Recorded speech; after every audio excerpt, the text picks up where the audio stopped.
इस वीडियो के माध्यम से 12वां क्लास के विषय हिंदी दिगंत के पाठ 1 बातचीत का पाठ का लेखक परिचय एवं पाठ का सारांश को जानेंगे।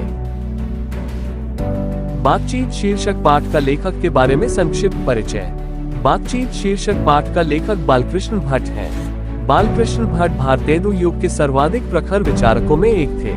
हिंदी गद्य और आलोचना के निर्माण में बालकृष्ण भट्ट की भूमिका महत्वपूर्ण थी। हिंदी प्रदीप नामक पत्रिका के माध्यम से उन्होंने विभिन्न सामाजिक, सांस्कृतिक और राष्ट्रीय महत्व के विषयों पर गंभीर विचारात्मक निबंध लिखे और लिखवाए। इन निबंधों में राष्ट्रीय नवजागरण का केंद्रीय स्वर समाहित था।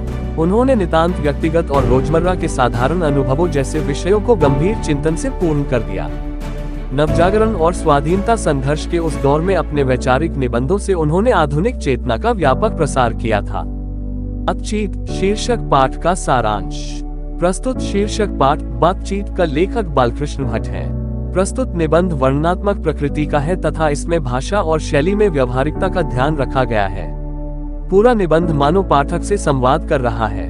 निबंध में बालकृष्ण भट्ट ने अत्यंत सामान्य और रोजमर्रा के विषय बातचीत को आधार बनाकर वैचारिक जागरूकता लाने की कोशिश की है।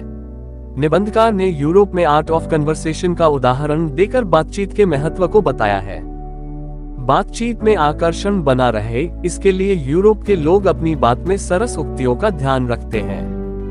भट्ट जी का मानना है कि हमारे यहाँ भी बातचीत की भाषा और उसके लिखित रूप यानी गद्य की भाषा सरस, लोकोक्तियों से पूर्ण और मुहावरेदार होनी चाहिए।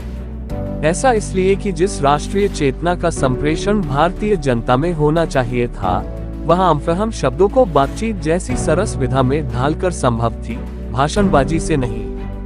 इसीलिए वे रॉबिन्सन क्रूसो का उदाहरण देते हुए कहते हैं कि वह तकरीबन 16 वर्षों तक मनुष्य समाज से दूर रहा। वह कुत्ते, बिल्ली आदि जानवरों के साथ रहता था।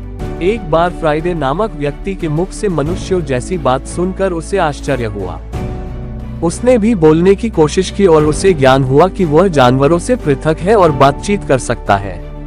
अपनी भावनाएं, अपने विचार, आवश्यकताएं, सुख दुख सब कुछ दूसरों से साझा कर सकता है। अतः अपने भावों को दूसरे के सामने प्रकट करना तथा दूसरों के भावों को समझ लेना बातचीत के माध्यम से ही संभव है। आजादी के उन संघर्ष भरे दिनों में भारतीय जनता बातचीत के माध्यम से ही परस्पर एक सूत्र हो सकती थी और इसी अर्थ में भट्ट जी के इस निबंध का विशेष महत्व सिद्ध होता है। इस तरह गद्य पाठ का बातचीत शीर्षक का पाठ सारांश है।